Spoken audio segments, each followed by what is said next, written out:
Hello, ladies and gentlemen. My name is SidAlpha, and we're going to take a step back from our standard format this evening to discuss something a little bit more near and dear to my heart. So, as many of you know, I am entirely a PC gamer. I do not play games on consoles. I don't even own any consoles at this point in time. I am strictly a PC gamer and have been for a very long time. And this topic that we're going to be discussing tonight is a project that's fairly near and dear to my heart, and that is, of course, Star Citizen and Squadron 42, a ambitious project that has been in development for several years now, being headed up by the legend known as Chris Roberts. Now, many of you who may not be familiar with Chris Roberts personally, he did step out of the gaming community for several years and stepped back into it in a big way with Squadron 42 and Star Citizen. Keep listing these separately because they are different components of the same game. Chris Roberts has released a great deal of games in his lifetime, most of them taking place in the 1990s. Those games do include the Crusader series, the Ultima series, which also did include Ultima Online, and of course the ever-famous Wing Commander series, a space-based flight simulator action games that spanned the 1990s, starting in 1990 with the first game Wing Commander and ending with Wing Commander Prophecy in 1997. So the reason why I'm bringing all this up is I have seen some releases regarding criticism on Star Citizen by Derek Smart, another games developer. Now, Derek Smart, a lot of people will not have heard of this name.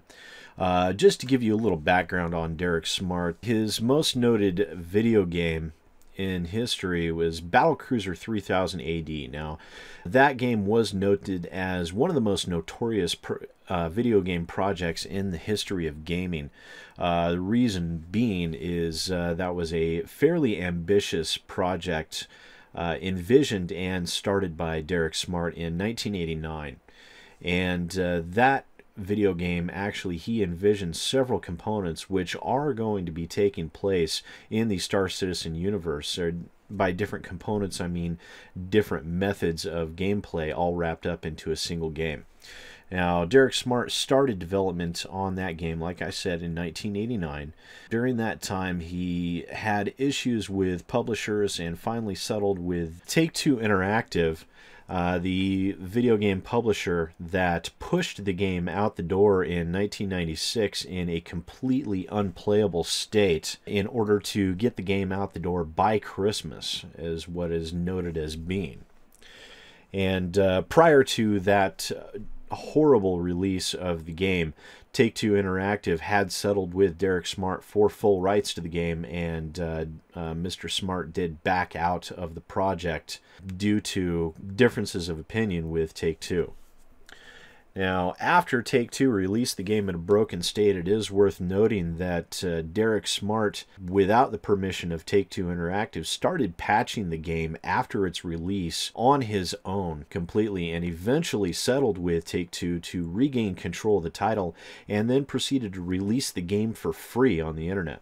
That, I feel, is one of the more selfless titles that a games developer can do for their game, and it was very much evident from his actions that Battlecruiser 3000 AD was very much Derek Smart's brainchild, and he was a very, very passionate and driven man when it came to video games, and specifically his own brainchild. And things like that you just don't really see people do anymore. Normally, games companies back down and repair their games after taking flack or anything like that. Mr. Smart did that out of a passion and a drive and a love for his video game. That was basically his idea and his work. So what we're going to do is we are going to go to the TwitLonger post that Derek Smart posted regarding Star Citizen, titled "Why Star Citizen is Destined to Fail." And I'm not going to read through the entirety of this. We're going to basically just catch the cliff notes mostly because it's a lot to read, and basically, you people don't come here to have me read an article to you. You can do that yourselves. And of course, I will be linking down below where you can take a look at these articles for yourselves. It says, anyone who read the latest Chairman update and watched the 10 for the Chairman video and thinks this game has any chance of seeing the light of day is delusional or just a fanboy clinging on to false hope. In fact, their funding fell off a cliff in June. Note that my first blog appeared July, he did state here that thus far they've unscrupulously killed my account while engaging in defamatory conduct, refunded me, refunded some others, unbanned some others, posted massive meaningless dev updates, etc. Now, some of this sounds a little bit, in this Twitlonger post, it sounds a bit broken. Like he may have been typing some of this up just as thoughts were coming into his head instead of stepping back and being able to clearly articulate his points a little bit more. Although he does do a pretty good job of articulating his ideas for the most part in this. And in this latest July the 20th video, CR Chris Roberts clearly admits scope creep and addresses one aspect of the nepotism while ignoring the massive smoking gun. Now, I do have to say that Chris Roberts did not admit scope creep, what they were doing, and like I said, I will link the article, and we'll actually switch over to that now. Is feature creep a worry? Sure, it's a worry, and we are well aware of it. However, building the game to the stretch goals embraced and endorsed by the community is not feature creep. We made the decision to stop stretch goals at the end of last year, which I think was a very smart decision, as you could tell that if they had decided to keep going with stretch goals, then they never would have had a chance to complete this game, and it would have ended up turning into a pipe dream, I feel. The game already is massive in scope and is probably one of the most ambitious video game projects in history. So Mr. Smart is basically misquoting Mr. Roberts there just a little bit. So we're going to switch back to Derek Smart's post here. Basically, what White Knights are downplaying is that he has now gone on record and admitted that he increased the scope of the game from the original Kickstarter.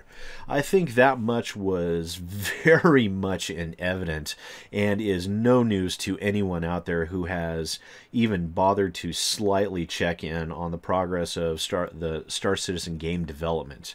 The original Kickstarter, the original full goal for the Kickstarter was, I believe it was either $4 or $4.5 million, whereas currently the total Kickstarter amount, I believe, is somewhere near $88 million, which is just insane.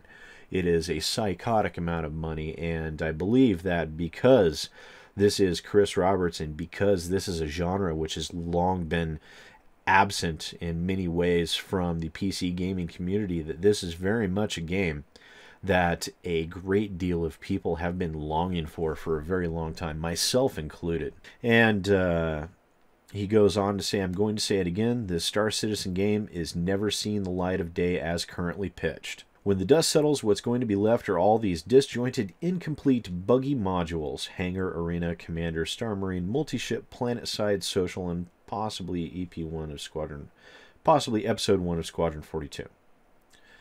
I was astonished to hear in 2015 a developer talking about increasing client count in a multiplayer game to 16 players.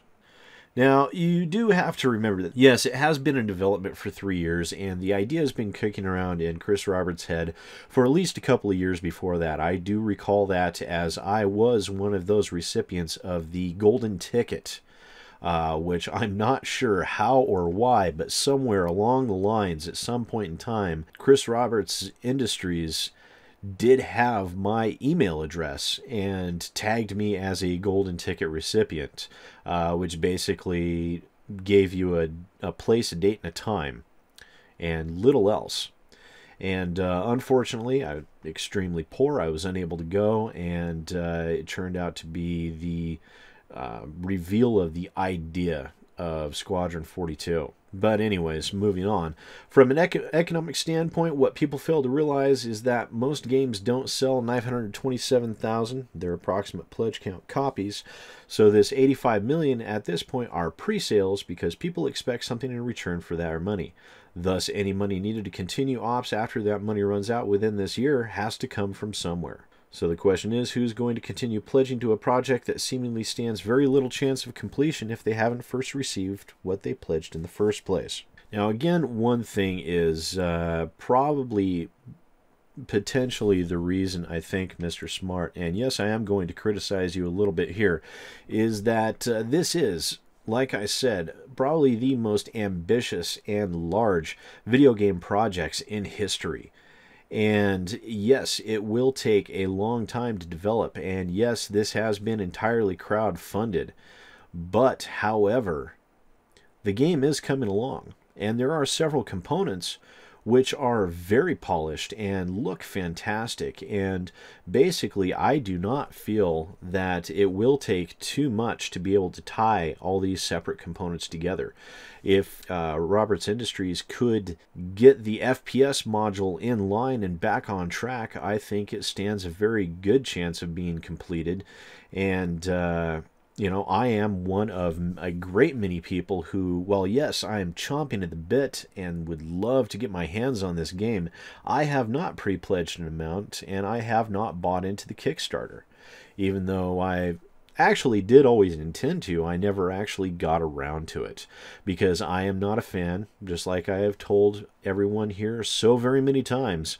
I am not a fan of pre-ordering games, and I am not a fan of early access because of so many reasons. And just because this is a Chris Roberts game will not change my mind on that standpoint. I love Chris Roberts. He's one of my favorite game developers of all time. It doesn't mean I'm going to change what I think and feel regarding it.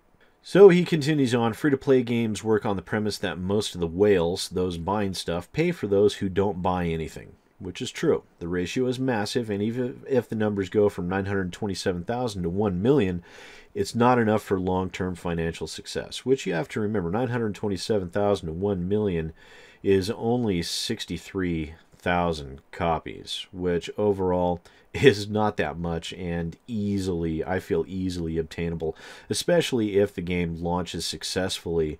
I have a feeling that a great deal of people who have been holding out will flock to it, and I know I'm not alone in thinking this. It's not enough for long-term financial success, even if 70% of those are whales who keep buying stuff, and with 255 employees plus an undisclosed number of contractors, that monthly burn rate is killer.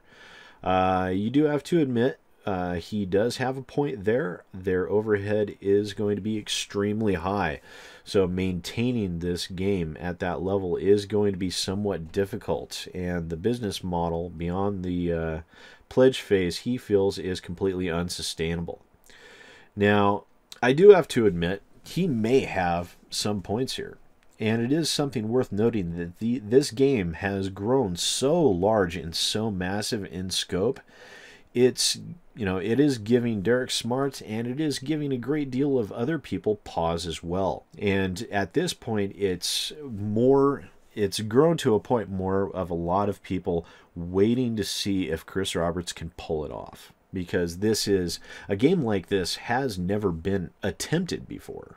Well, I shouldn't say never been attempted before, because something similar in the early 90s, Mr. Derek Smart did attempt by himself and failed. But at the same time, do not take that failure as any shortcoming on his part, because it really wasn't. Now, I remember those days, and I remember reading the magazine articles and seeing everything that was happening with that game back then. And I know for a fact, Derek Smart was not to blame for the majority of things that happened with his flagship video game. He does expect also that if and when Star Citizen fails, it will cause a crash, not just of the game, but in the gaming community as a whole, and will absolutely destroy people's faith in crowdfunding in general. And I do have to admit, right there, he has a point. if this game crashes, a lot of faith in crowdfunding and a lot of faith in many other areas of the gaming community will fail. But you have to bear in mind, they have been working on this successfully for 3 years, and despite some setbacks, you have to remember that every game has setbacks. It does. And this game is going to have a longer development cycle than many other games, strictly because of its size and scope and separate parts. And one other thing to note is that if anyone knows how to do a space-based combat simulator game, it is Chris Roberts. The two are synonymous with each other. And if anyone can pull this together, it would be Chris Roberts. So we will wait and we will see. For all we know, Star Citizen could still be in development for another year, maybe 2. Hopefully that is not the case, because I do feel, because crowdfunding is dropping off. That is a fact. Crowdfunding is dropping off for this game. They're getting to the point where most of the people who are going to buy into this game early have done so. And so I think they need to kind of speed up a little bit, put their noses to the grindstone, and try and get this project to the finish line. Because if they don't, then if they don't start working much harder at it, it may never happen. And that would be a terrible thing indeed. But if not, I will be waiting with open arms for a new Chris Roberts video game after all these years. So that's about all I have to say on the matter. Once again, my name is SidAlpha, and I'll see you next time. Hey folks, SidAlpha here. If you enjoyed this video, please remember to like, subscribe, and share. If you want to check out some other First Impressions videos, feel free to click on the link on the left. If you're interested in staying more up to date with what's happening in the PC gaming community, feel free to click on the link to your right. The subscribe button is down at the bottom. Please show your support and punch that evil thing as hard as you can. And once again, thanks for watching. I appreciate it.